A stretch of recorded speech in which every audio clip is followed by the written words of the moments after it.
Hello and good morning. It's a great pleasure to be here. I'm Peter Lee and I'm the head of Microsoft Research USA. It is my great pleasure and honor to introduce this morning's plenary speaker, Dr. Hermann Hauser. Dr. Hauser is a physicist, and I hope you won't hold that against him. He's actually a physicist of some quite nice distinction, holding a PhD from the University of Cambridge, and also a fellow of the Institute of Physics and the Royal Academy of Engineering. But what is equally interesting about Dr. Hauser are his entrepreneurial exploits.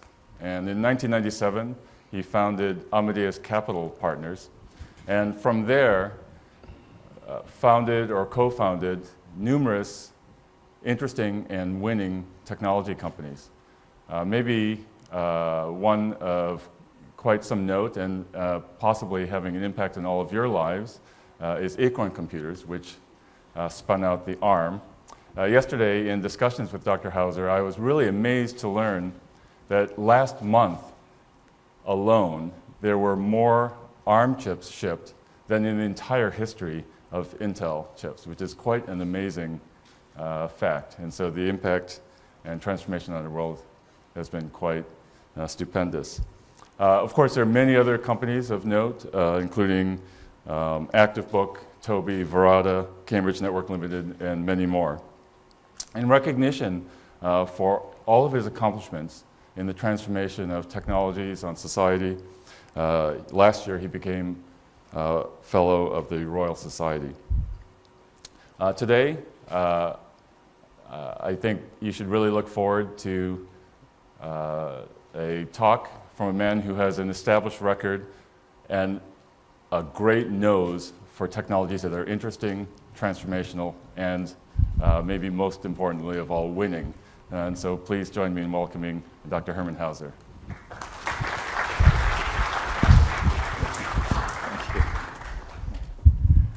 Well, thank you very much for this, for these kind words of introduction.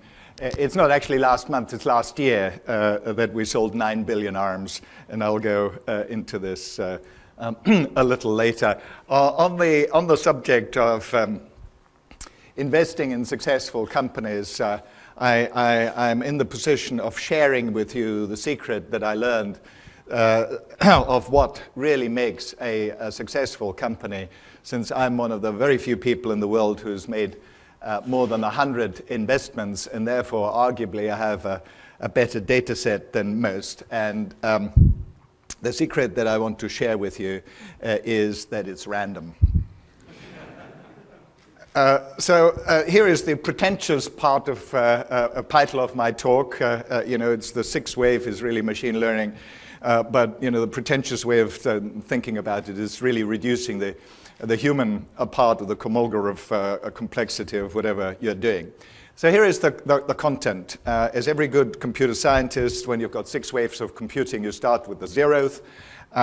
Then I'll talk about the 6, about the clash of waves. For people who've been around for a little while, it's quite interesting that when you stand back and you look at these waves, that you can actually discern wave characteristics that are the same wave after wave after wave. And one of the most interesting ones is the change between the leading companies in these waves. And there is no historic incidence or occasion where a lead company in one wave ever makes a significant contribution to the next wave. And I'll go into this when we talk about the relationship between Intel and ARM. So let's start with the zeroth wave, and we're rebuilding the EDSAC. Some of you might know about the EDSAC. It's, of course, the world's first computer. There are so many people claiming the world's first computer. Well, it's the first computer that was designed for users. EDSAC stands for Electronic Delay Storage Automatic Calculator. Some of you might know what a computer was in those days.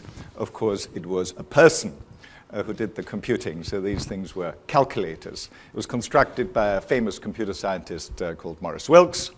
The main memory in there was a Mercury delay line. So it was also the first computer that had stored programs. There was another famous professor at Cambridge called David Wheeler who invented the subroutine. And concepts like job queue, for example, came from the EDSAC, because there's a wonderful picture of people queuing up with their paper tapes to put the paper tape into the paper tape reader. And that was the job queue of the people that queued up to do their paper tapes. One interesting sort of statistic on the EDSAC is that it had 650 IPs. So these are instructions per second, not MIPS as we're used to, million instructions per second. Which isn't a lot, although it clocked at a megahertz, which is interesting. Of course, it was a serial computer, a one-bit computer. It's one of the reasons why it slowed down. But the other one was that the main memory was this Mercury delay line. So the way you executed the next instruction, or you waited for the next data, is you had to wait for the sound waves in the Mercury delay line to make it all the way around to get the next datum. So that's why it's 650 instructions per second. However, arguably, at that time, the increase in compute power that was available to users was a factor of 1,500. And arguably, this was the biggest step increase in compute power that we ever had from one year to the next. Because you know Moore's law and factor of 2 every 2 years or so, but this was a factor of 1,500 over the hand computers that we had. Another important aspect of the EDSAC is the fact that it really was constructed for users, not for computer scientists to do demos. And it actually contributed to 3 Nobel Prizes. And here it is. It's, of course, vacuum tubes. Is this a laser pointer? No. Here, you see the Mercury delay line. It is really remarkable how this worked. So this was the only storage in this design. And the way it stored the data is there was these long pipes of mercury, and you banged it at one end, and this wave, this acoustic wave, traveled to the other end, and there was a piezoelectric receiver, and you could get the data out. And it had a total storage capacity of a kilobyte, I think. But what I really want to concentrate on today, talking about these 6 waves, is the way it felt to the user. And that's where the big shift is coming in, and that's where I think machine learning really is the next step in the evolution of computing, because we're moving closer to the human. We'll have interfaces that are just better suited to human interface. But starting off, the user interface was not very human-friendly, because the only way you could put any data in there is with your paper tape. The only way you could program it was in machine code. And the only help you got expressing your thoughts is David Wheeler's invention of the subroutine. Somebody had to invent the subroutine. It was David. So it's a bit better, if you wanted to calculate squares and you had a subroutine that did the squares, it saved you a little bit of time, but not a lot. So here is the 6 real waves of computing, if you like. Mainframe, minicomputer, workstation, personal computers. Very unexpectedly, smartphones and the cloud have really become the main computing platform now in terms of usage. And of course, the whole talk is that the next big evolution in terms of the usage of computing worldwide is this ubiquitous computing, sometimes called the Internet of Things. But actually, the key enabler, the key driver, is the ease of use that will result from machine learning. So let's take a whistle-stop tour of what happened so far. Some of you might remember the IBM 370. It cost about £1 million. There were about 1,000 of them per year. And note those two, they're sort of wave characteristics. Everything roughly changes by an order of magnitude as we go through the waves. There's this interesting pendulum between multi-user computers, where the computing is done somewhere centrally, and then personal computers, where you do all the computing locally. The way you interfaced with it was first punch cards, then terminals. And there was a very interesting lock-in effect, and this is a wave characteristic. You start off with a bunch of companies. It was literally the bunch, Burroughs, Univac, NCR, Control Data, I think, and Honeywell. but you often end up with a monopoly, in this case IBM. And I remember Rob Wilmot, who ran ICL, the British computer company at the time, complaining bitterly that there was no way of attacking IBM because IBM had the hardware interface to the DASI disk, and they weren't allowed to use that interface. And you may remember the court cases at the time that finally forced IBM to open up the DASI interface specification. And whenever you've got these court cases, and you'll see where I'm going through the waves so you can see them now, this normally marks the end of a wave. And when somebody wins the court case against IBM here or against other companies now, it just shows the end of a wave, that actually it has become irrelevant, and another thing is really becoming a new driver. So what was the user interface to these mainframes? Well, it was punch cards and teletypes in terms of the input. But what the user saw really was Fortran and COBOL, and maybe some science libraries. When I was a PhD student doing my PhD, I used splice functions and things that they made available. And of course, on the business side, it was the business forums. But then came the minicomputer, again dominated by a company called DEC, absolutely wonderful company at the time. If anybody had said that DEC was going to get into trouble with the domination of minicomputers that they had, all the bright people that they had, it was completely laughable. And yet DEC is no more. So what happened? Price reduced by a factor of 10 from 1 million to 100,000. Units went up by a factor of 10 from 1,000 per annum to 10,000 per annum. But really the most important thing was the widening of the use of computers and changes in the user interface. So the videos appeared, CAD tools appeared, both mechanical, electrical, and software tools, of course. This was the time when the car industry started adopting mechanical CAD tools, and some of that actually happened in Cambridge. Most of the BMW or Mercedes cars are produced with software that was actually invented in Cambridge. And networks appeared like the Ethernet. But then there was a new belle du jour called a workstation, and this is the iconic computer of the time, of course, the Sun Spark Station, which was really a sort of development of the Alto at Xerox PARC. And the same thing happened again. Price went down by a factor of 10, units went up by a factor of 10, and the use space widened. And there's also the first appearance of RISC in the workstation. And if you look at the user interface, the desktop appeared with the mouse. It became a sort of impersonal machine, really, more than a multi-user machine. And there was this famous 3M concept. I think it was Forrest Basket who characterized that 1 MIPS, 1 million instructions per second, 1 megabyte of memory, and 1 megapixel of display, so that you had a high-quality display. And some people added a fourth, which was a megapenny. And again, Ethernet played an important role.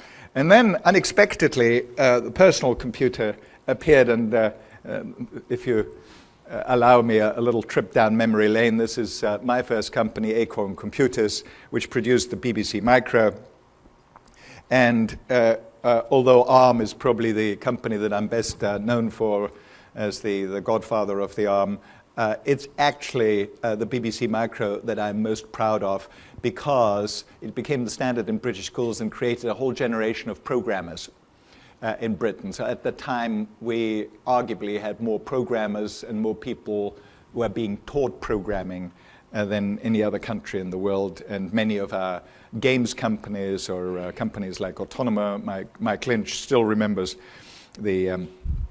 all the assembler codes for the 6502, which was the microprocessor at the time. And those of you who are interested in this period of history, there is actually a BBC docudrama, as they call it, called Micromen, which shows what happened during that period. There's a very interesting follow-on to the BBC Micro, which is called Raspberry Pi, that has, when the Raspberry Pi people came to me and said, look, this is really what we need of the BBC Micro that educates people on how to use computers, how to use hardware, how to create the next generation of programmers, not just in Britain, in the world. We want to have this $25 computer that can do everything that computers do. They asked me for advice, and my advice was, this is a stupid idea. First of all, you've got to change the name. Nobody will ever remember Raspberry Pi. It's a stupid name. And secondly, why would people want to buy $25 computers that look like a bare circuit board? Of course, as so often, my predictions were totally wrong. Raspberry Pi has actually become a fantastic brand. They expected to, as we did with the BBC Micro, we expected to sell about 10 to 100,000 in the first year. Well, they've sold well over a million. It's become a real phenomenon. Lots of people are building lots of things around the Raspberry Pi. The Pi, by the way, stands for Python. So actually you should have a Y, but anyway. And it's a great success, and it's very, very exciting. However, the iconic product during the PC wave was this machine, the IBM PC. And to just give you a feeling for how, and this is not very long ago, on how primitive this machine was, look at the user interface here. This is what you saw when you switched to an IBM PC. There's a green screen. It was a command line. There wasn't really any desktop yet because Windows hadn't appeared yet. But the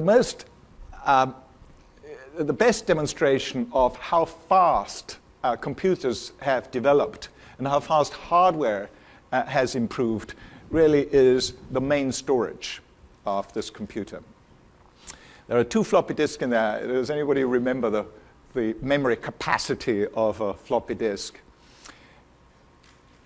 No, it was about 200 kilobytes. So both of them would give you 400 kilobytes, which was the total main storage of the PC. Just to remind you, this is not enough to hold a single picture that you take with your mobile phones every day. You couldn't store a single picture in the entire computer. So again, wave characteristics, price went down by a factor of 10 to a kilodollar. Numbers went up to 100 million, again by a factor of 100. The interesting thing was that the use case changed again, and productivity tools became the driver of computer sales, as of course you know very well with Office. And I remember going to Esther Dyson's conference, and we had these conferences that were all about feature wars. And the feature wars were between the different productivity tools.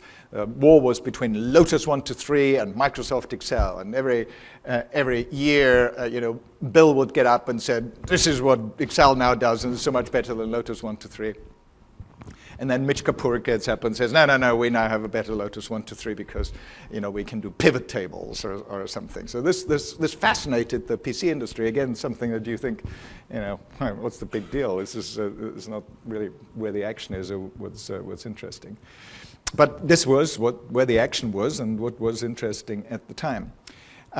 We also, towards the end of the personal computer wave, as always, we have almost monopoly suppliers, in this case Intel on the CPU and of course Microsoft with Windows.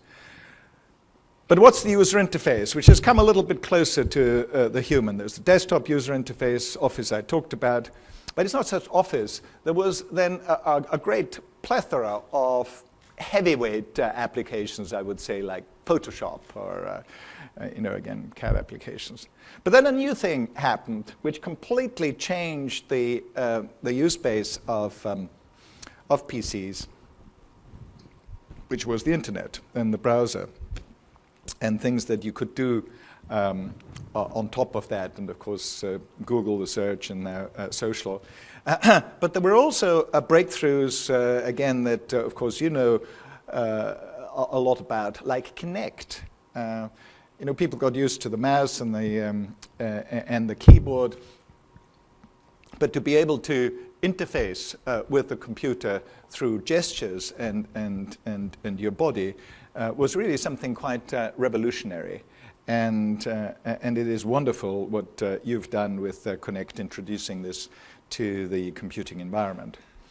There is another thing that's happening with a company called Toby that we have made an investment in, just to disclose this clearly, and this is eye tracking. Toby is the world's leading eye tracking company with about 50% market share. It's a little company, $50 million company, not a startup anymore. And for over a decade, they have refined this ability to track your eyes. Eye tracking is actually not the correct term. The correct term is gaze tracking, because it doesn't track your eyes, it actually tracks where you look. And again, along the path of making computers closer to humans, eye tracking or gaze tracking turns out to be very important in human-to-human interactions. Because, you know, if I gave the talk like this, you and I would feel uncomfortable about this. You just expect me to look at you. And I expect you to look at me, but you don't always do that. So the next big wave, which really, and these waves always come left field. This is another interesting thing. The reason why the incumbents, why the monopoly suppliers towards an end of the wave always miss the next wave is that it's always an unexpected wave. And who would have thought that phones would become the main computing environment? It was just a very alien thought, because that's not what computers were. Computers were, you know, laptops towards the end of the... But this guy, you know, not the nicest guy when you've met him, but you know, he almost single-handedly really revolutionized the phone industry with the iPhone. So let's go back to the wave characteristics. Price, well, went down to 0. You can get a phone for free now if you're willing to sign up to a contract. Numbers, again, went up by a factor of 10, from hundreds of millions to now billions. Last year it was about 1.5 billion. Use case widened. Voice, of course, was the starting point with phones. But with smartphones, I think it has just happened that more people now access the internet via a smartphone than via PCs. And then, again, very unexpected, crap video from YouTube became the main application. That's what people do with you know, their time, is watch these silly videos and consume all our bandwidth. But you know, that's what happens, and that's what they're willing to pay money for. So, but it's really everything that you sort of want to do, and the key enabler of that was the fact that you have it in your pocket. So one of the better thoughts that I had in my life, even if I say so myself, was when I was vice president of research for Olivetti in the days of Olivetti's heydays, when Olivetti was the #1 PC producer in the US and in Europe, and I categorized computers not by their CPU or memory or even a user interface or software, but I categorized them by where they lived. So it was the computers that lived in the air-conditioned room, the computers that lived at the desktop, the computers that lived in the briefcase, which were the laptops, the computers that I thought were going to live in here, so they were in your jacket. I was wrong. They actually live in your pocket. You know, they were smartphones. And then the computers that live on your wrist.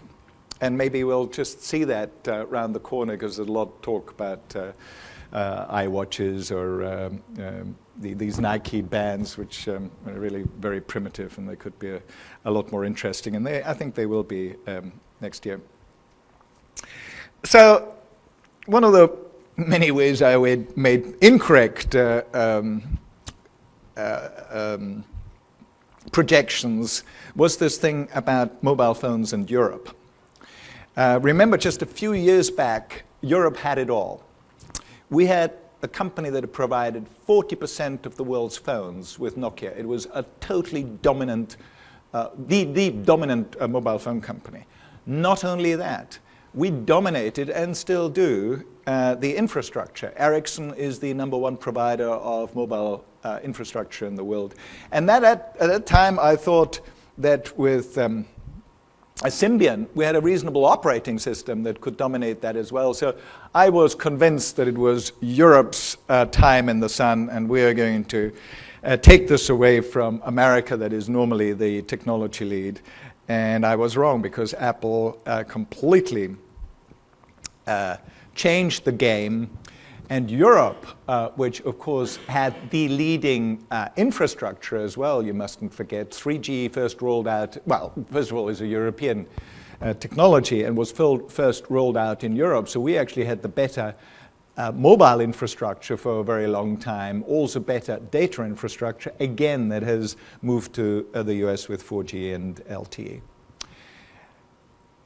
Very satisfyingly for me as the godfather of the ARM is that when the wave changed from the PC to the smartphone wave, there was a change in processor as well from Intel to ARM, and I'll go into this in a moment. This is a smartphone on steroids, which is all that tablets are. It is not a shrunk-down PC, actually. It's a smartphone on steroids. Most tablets that are being shipped at the moment are basically have a smartphone architecture. And there is a new entrance to the computing environment because the smartphone itself is really a hopeless computer and a useless computer. That nobody would really pay the amount of money for that they are, were it not for the mobile data connectivity back to data centers. So really all the interesting things that smartphones are used for happen in there. And as you see, they're preferably built in places where there is a lot of snow, because the #1 problem that data centers have now is not performance, is not storage, it's energy consumption. And that is one of the reasons why at ARM we're also very keen to produce server CPUs, and you'll see a number of ARM-based servers also appearing in data center for the sole reason of much lower power consumption. And both HP and Dell now produce ARM-based servers.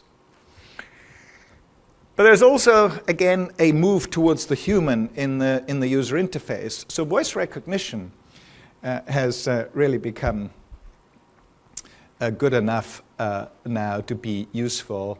Siri is a good example, but any of you who know a little Cambridge company called Evie, which is a much better version of Siri because it has a fancy ontology of 20,000 concepts, and it can, as I've demonstrated to some of you, and I'm happy to demonstrate it later to those of you who are interested, you can ask it questions like, who was president of the United States when Obama was a teenager? Not only is it very impressive that it recognizes your voice, because this is quite a fancy sentence, but disambiguating or interpreting what this means and giving you the right answer is interesting that you can do this on a mobile phone. But there's also been a revolution with touch, as you well know, and eye tracking is about to, I think, make a major entry into user interfaces. We're beginning to see it with the Galaxy 4, where there's very primitive eye tracking. As you probably know, if you look away from a Galaxy 4, it shuts down, and since power consumption and battery life is such a key thing, that's actually quite a nice thing to have.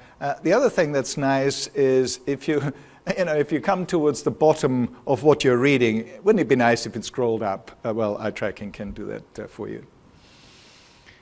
But not only do we have touch and we have eye tracking, we're actually beginning to have lots of other things that make smartphones much more usable. Accelerometers, GPS, maps, and an explosion of apps. There are now, I think, over 650,000 apps, both on the iPhone and on Android. And the browser, of course, has become the sort of main interface of doing interesting things with smartphone, and you know the story about search and social. And a new phenomenon has come up. One of the things I always look for when making an investment in a company is whether there are clean interfaces both at the top and at the bottom and at the top. So is there a clean interface to the suppliers that the company buys things from? And is there a clean interface in terms of selling their products that people can build things on top of? It's very, this Facebook Home thing is an interesting new phenomenon where a company that is quite widely known and widely used, has got 1 billion users, may be able to recruit all the infrastructure that has been built up from hardware to software, operating systems, browsers, everything, and just do the top layer and pinch the user from all the people that have done the hard work underneath. Whether it really will be as successful as they hope or not, I don't know. But the fact that it is possible to put a veneer on top and pretend to the user that what they're using is actually all Facebook, when really they've just done a tiny, tiny slither on the top, is an interesting new phenomenon. Twitter, of course, is another one. I have a very exciting little investment in a company called DataSift in the UK, which has access to the entire Twitter firehose. And they give you an answer within 100 milliseconds to the following questions. So they've got very, very fancy filters on the entire firehose, on all the tweets in the world. They'll be able to tell you who in Ohio, male between 25 and 45 has just seen a Mitt Romney ad and did a negative or positive tweet about it. And this was of some interest to the Obama campaign. But it does it in real time. It also has 2 years of history of the tweets now, and can use a slider to go back in time over 2 years to see when Mitt Romney ads had run in the past, or when Nike had an ad in the past, and how people reacted to that, and plot the time series. And it's actually the time series that might be of greater interest than a single data point. However, the biggest thing, in my opinion, going forward, and again, it's very difficult to make predictions, especially if it's about the future, is about health. We all care a lot about our own health and the health of our loved ones. And for the first time, I think the whole computing infrastructure will make a huge difference to both health costs, but also our ability to provide health support for people for healthy lives. You're just beginning to see it with health sensors on mobile phones that do heart rate, they do your running speeds, they do ECG. Vinod Kozlo showed me a very interesting, very impressive application where you basically take your two thumbs at the back of a smartphone, and on the front you get really quite an accurate ECG, glucose levels, etc. But the important thing is it's 24/7. You can measure all these things 24/7. And my guess, or my gut feel, is that the really interesting thing going forward is not the time series 24/7 of, say, your heart rate or your glucose level or your blood gas levels, but the changes in the vector. So it's really the signature of maybe half a dozen of these very simple health parameters that might contain the really useful information for you. And it's that where machine learning, I think, will have a field day, because we'll have the data. We'll have these time series. People haven't had these time series. I mean, even a 24/7 heart rate time series is quite hard to get hold of if this becomes automated because it's just one of the things that people buy with their smartphones, and all of a sudden you've got thousands and millions of them, just imagine what machine learning can do with that, especially if it's correlated with glucose levels, blood respiration, your running rate or whatever, because if your heart rate goes up because you've just been running up the stairs, what's the big deal? Of course it does. But when your heart rate really, your heart starts racing and you're sitting by a desk, what is going on? Why is this? So I think that's very exciting. And we do have one example of this already. I don't know how many of you heard that lovely story of Siri. The people in Scotland complained bitterly about Siri not working very well in Edinburgh. And they rang up Nuance and said, why does this not work for a Scottish accent? And they said, just wait a few weeks. And of course, what happens is the speech recognition is not done in Edinburgh or on your smartphone. The speech recognition is done in Boston at Nuance, and they are collecting all the speech samples. So as Siri, as more and more people used Siri and voice recognition in Edinburgh, it collected all the speech samples from the Scottish people and could tune itself to, when they saw another one coming in from Edinburgh, then he is one of those funny guys, I know.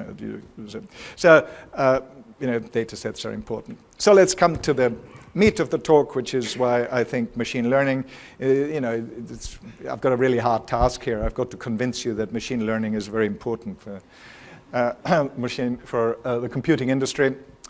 Same story again. It's not 1 billion, but tens of billions of things per year. It's all about big data. Interesting point about the price. I told you phones are available at zero cost, really. So where do you go from there? You can't really go below zero. Well, in a way you can. And the thing that is happening with the price in the Internet of Things and the ubiquitous thing is that the price actually is no longer associated with the computing element. The price is a thing that you'd buy anyway, like a car or glasses that you need or a thermostat. It's just that now it has these nice new functionalities that make it really useful because it becomes part of the environment. And the machine learning bit is just listing a few of them, and then I'll talk about biology, which I think is the really exciting bit. But before we go on to that, Peter Lee provided this slide for me. Which is the only slide I've managed to dig up on software complexity, because this thing is all about complexity as well, if you remember my pretentious part of my talk in the beginning. And there are lots and lots of graphs that I can show you on the exponential growth of processing power, of memory, of networking speeds, but it's very hard to get hold of slides on software complexity. And the red one is integrated circuits. And there seems to be something very magic about a billion. Once you get above a billion, things get really interesting. Billion neurons, billion instructions per second, gigabyte, a gigabit per second. Things get interesting.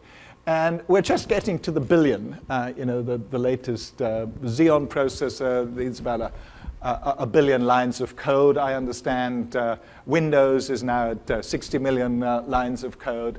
And interestingly, you see that the design, integration, and texting in months is actually being quite constant. So we've made fantastic progress with tools to allow this additional complexity to not cripple the production of it, with one exception, which is the aerospace industry, which is the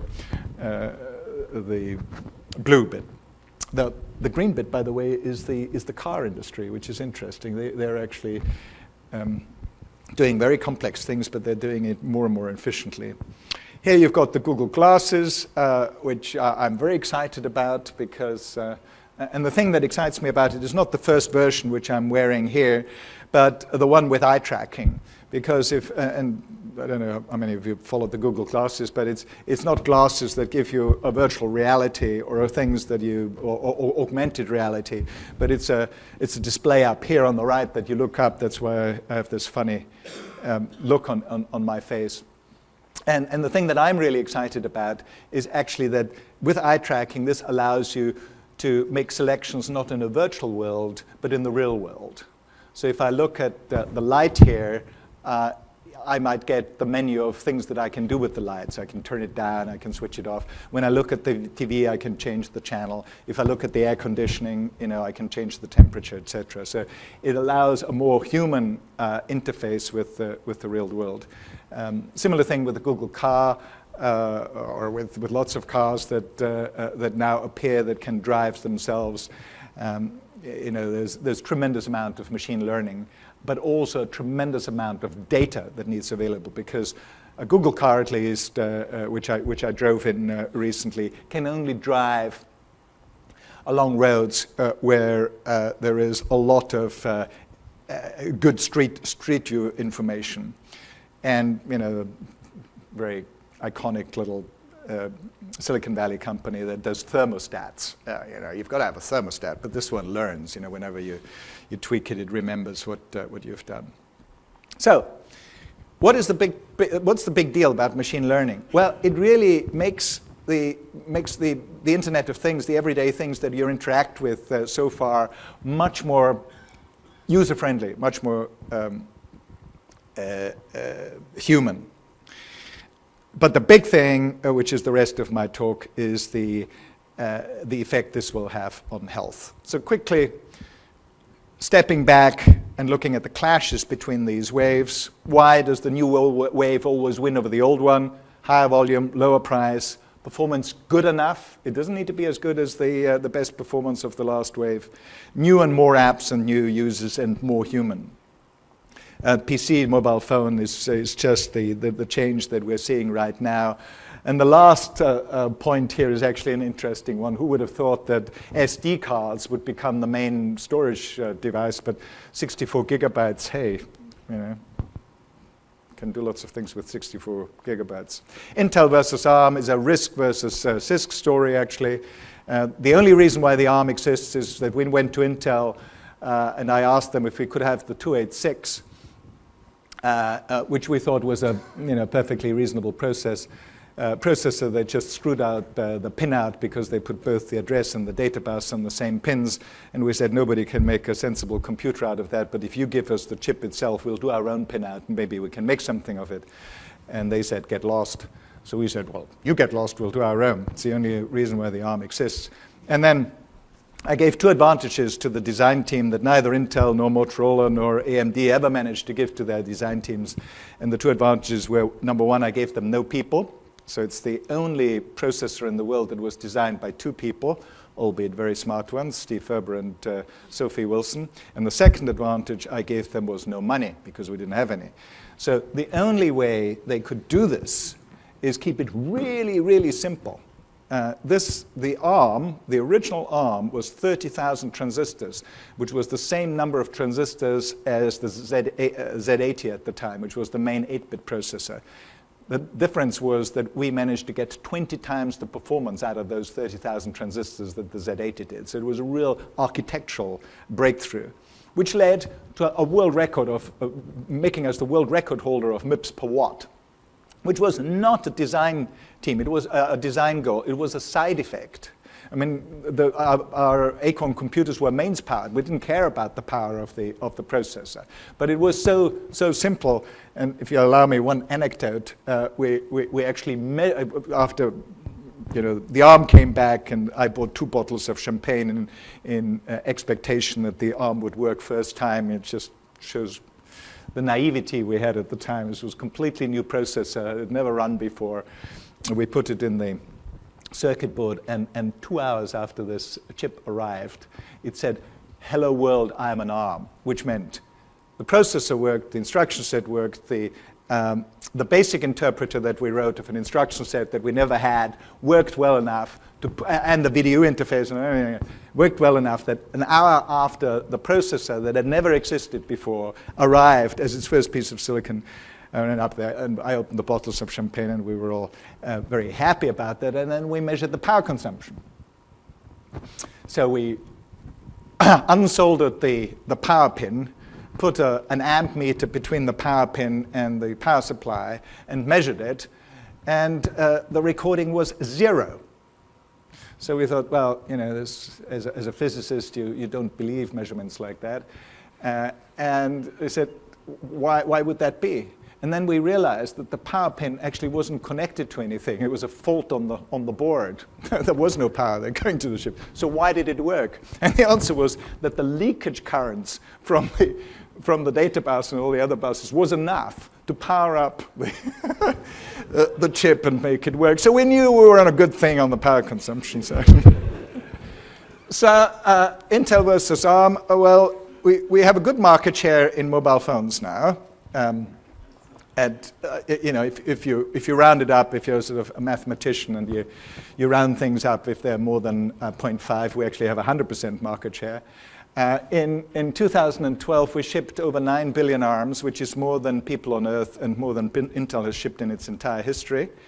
We have an ambition of shipping over 100 billion in the next 10 years. And if you multiply 9 by 10, this is not an impossible task. It's our first $20 billion company, but the thing that people sort of least realize is that although ARM has become the world's most successful IP company, if you translate this into dollars, because we know exactly the value of ARM chips that are being shipped through 330 licensees now, the value of the ARM chip overtook Intel sales in the year 2010. So even in dollar terms, ARM is now a more important architecture than the Intel architecture. And these are all the licensees, by the way. Spot in the middle of it, Intel. Intel is also a licensee of ARM. It's the only microprocessor they've ever licensed in. So I end up on biology. Some of you might have followed ENCODE, which I think is possibly the most important publication this century. It's a Nature publication basically brought about by another investment of mine called Solexa. You all know about Moore's law, which is the white line. The cost of gene sequencing followed Moore's law very accurately for a very long time until two outstanding profs at Cambridge, Shankar Balasubramanian and David Klennerman, invented sequencing by synthesis, which is the Solexa technology which we sold to Illumina. And look at this. It reduced the cost of doing a human genome from $10 million to now just above $1,000. So it's a factor of 10,000 in 5 years. I've never seen anything like it. The result of this was a total explosion of available information, genomic data information. Here is a slide that John West, who ran Solexa for us, produced for me. It's 22 petabytes a year.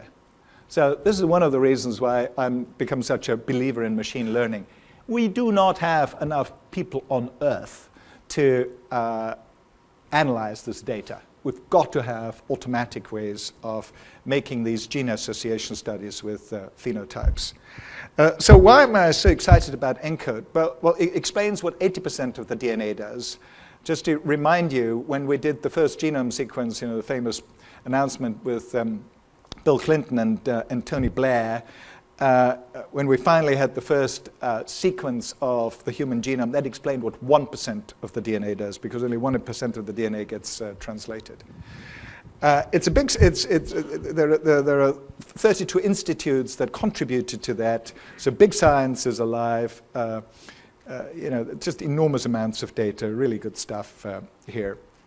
But interestingly, they also used machine learning techniques. So one of the most interesting bits is that they have defined 7 states of the DNA.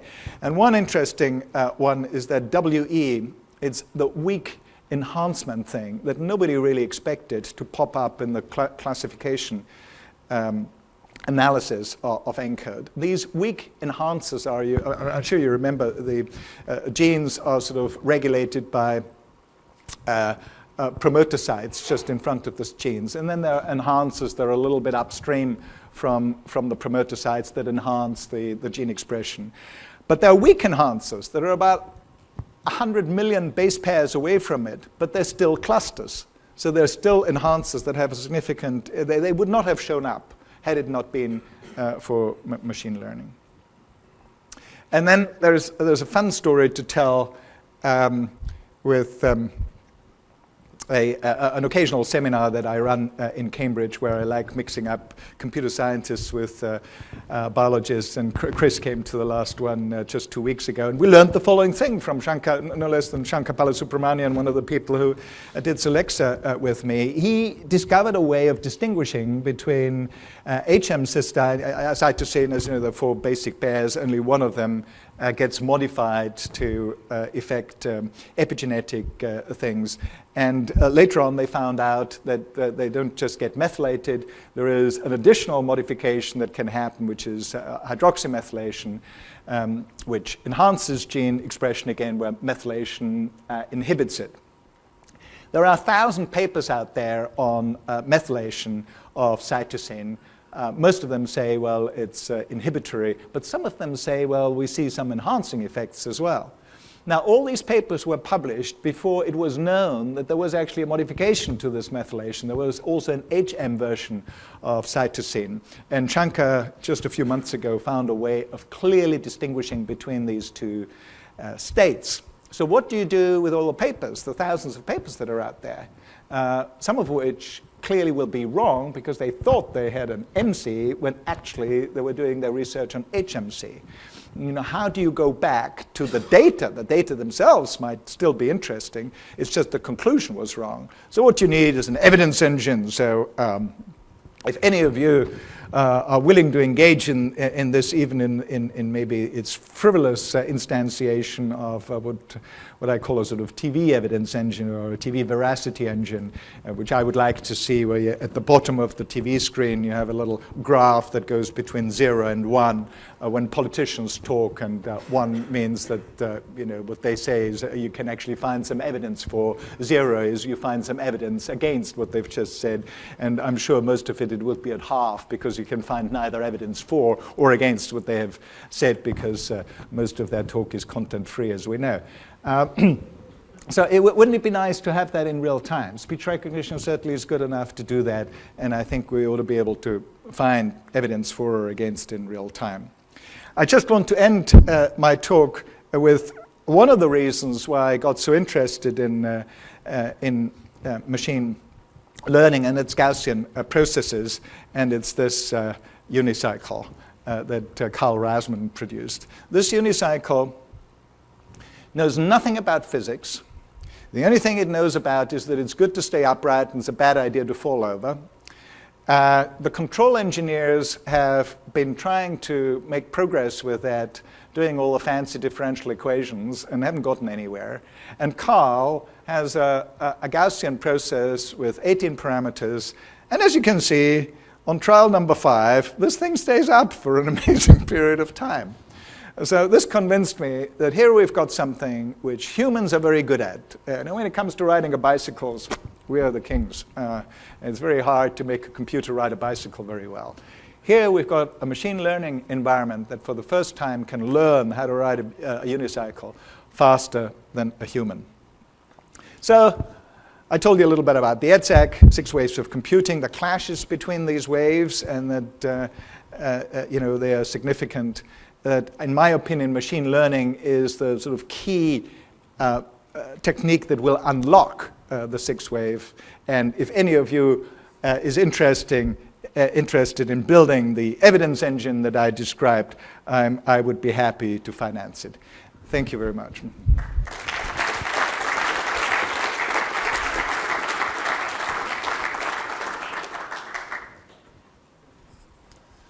Well, thank you. That's really very interesting. I think we have some time for a few questions. And maybe if I can start. I was struck early in the talk where you made a little jab at the old feature wars and the PC wave. So is there something equally distracting today You know, are there things that we're focusing on too much today? That well, if you there are quite a few of these. For example, well, just seeing the end of it, that people buy PCs on the clock rate of the processor. I think it was Butler in a conversation yesterday that says, you know, is it important that we have more and more processing power? And the answer is probably no, because the important thing is you need to reach a certain threshold. And once you're above that threshold, this really doesn't become the key issue anymore. And it's one of the reasons for the success of the ARM. There is no doubt that the Intel processor is a more powerful processor. But is it really needed? You know, can you do most of the things that you can do with an ARM? And there are lots of these stories also in software and the environment and you know, cameras and videos. And great. So, questions? Yes, XP.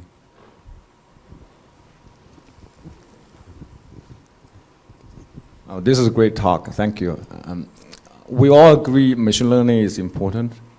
For the application, where would you actually bet on the application for the next big wave? health. Thank you. Any other questions? If we can just elaborate on that, the reason why I say this is, one is, in biology, it's so hard to get solid data. And genomic data now is very solid. You know, we really can call base pairs with great accuracy. We can get these, hunt down these SNPs, and you know, it's one of the few things where a whole, you know, science like biology all of a sudden found a very sound, hard data set. And on the other hand, we've got the enormous amount of medical records which characterize phenotypes. So you've got two humongous data sets, and we don't really know how to link them up.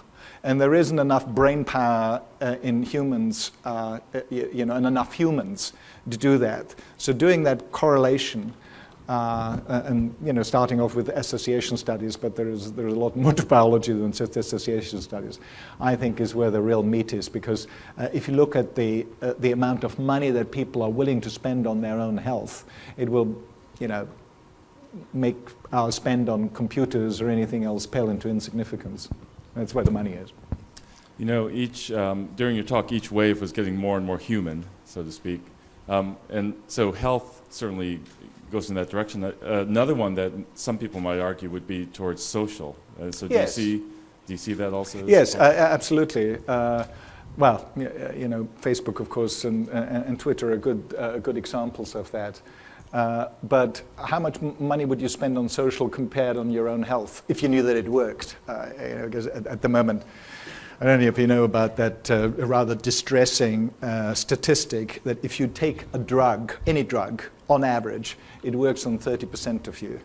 And 70% of the time, it either doesn't work or you get negative side effects. It's one of the dirty secrets of the drug industry.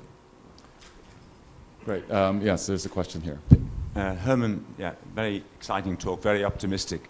But there's no sign in your talk about the sort of dark side, the malware, the botnets, Stuxnet, cyber warfare. What's your take on that? Very worried. I didn't, since I'm a perennial optimist, I don't dwell on this, but there are two things that really worry me. One is all that dark cybersecurity thing, and as you know, the cyber attacks are just exponentially increasing, and it's actually one of our investment focuses is cybersecurity, and the trust zone in the ARM is an initiative that we started 10 years ago to help with that, because you really also want a hardware anchor for whatever you do in cybersecurity. But there is another thing, which is drones. You know, drones are so easy to build now. Again, like with a Facebook homepage, all the building blocks are out there. So if you're a smart guy, you can build yourself a drone for a few $100s. Now, if you can build a drone for a few $100s, you can build thousands of drones, and then, you know, make them do things together. invade a city or something, and you just can't shoot them all down. So there are quite a few scenarios which are quite worrying. A general way of expressing this fear is one of intrinsic time scales, intrinsic time constants. And this is a thought that I actually first had some 20 years ago at a Harvard seminar, where it struck me, and it's obvious that when you think about it, that whenever you want to control anything, you've got to have levers with time constants that are shorter than the system that you're trying to control. And what we've done here is we've put so much effort and energy and money into building a system that has shorter and shorter time constants. So things can happen faster and faster and faster. But we have not made almost any investment in investing in the levers that will allow us to stop the system going awry, in all kinds of ways. At that time, 20 years ago, I thought of a mad Israeli or other tank commander. It needs to be somebody who is a bit mad, but also very intelligent. Putting out on the internet, you've seen this horrible thing that has just happened. Send me $100 and I sort it out. And a few minutes later, he's got $100 million. And with $100 million, you can do a lot of damage. Building 1,000 drones or so. Sorry, I've gone on for long enough. There are lots of bad scenarios. I think we have time for one more question. Yes. Thanks for your talk. So every wave is defined by both a user interface, a software, a usage, and a hardware. And I was wondering, in general, is there one of these three elements that leads the way and begs the need for the other two? So do we have new user interface, and from these new user interfaces we can think of new usages which begs the need for new hardware, or do we have advances in hardware which suddenly opens the way for new usages? I think the right way to think about it is this threshold way. Are the layers below good enough so that you can build whatever you want to build on top of it? But the really exciting bit is the appearance of new user interfaces or new APIs, and that's why I rather cheekily talked about the Kolmogorov complexity in the beginning of the talk, that what you really want is you want a model, you want a set of, you want to be able to express yourself at such a high level that with very few commands, you can rely on the system doing the right thing for you, and you can express yourself at a very high level. So you shift the complexity towards the system away from what you have to do, and figuring out the clever clean interfaces that allow you to do that, I think, is the agenda. Well, with that, thank you very much, and I guess we'll all be looking for our next great investments. Thank you very much. Thank you.